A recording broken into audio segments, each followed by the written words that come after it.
Hello anh em, cái cuộn này là cái cuộn da BU. Tôi mới xin bên chỗ làm sofa. Thì cái miếng này anh em, ở đầu bìa này anh em thấy trắng trắng này không? Đó là cái lớp vải không dệt. Mặt sau này là lớp vải không dệt. Người ta sẽ phun cán lên đây một lớp sơn BU. Nó sẽ trông như là da thiệt vậy anh em, nhưng mà nó là da BU tổng hợp nha, không phải da thiệt nha, không phải da thuộc.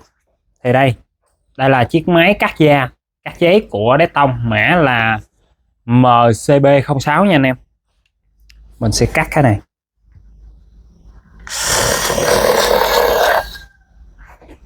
Ngọt, nhanh hơn cắt bằng kéo luôn anh em.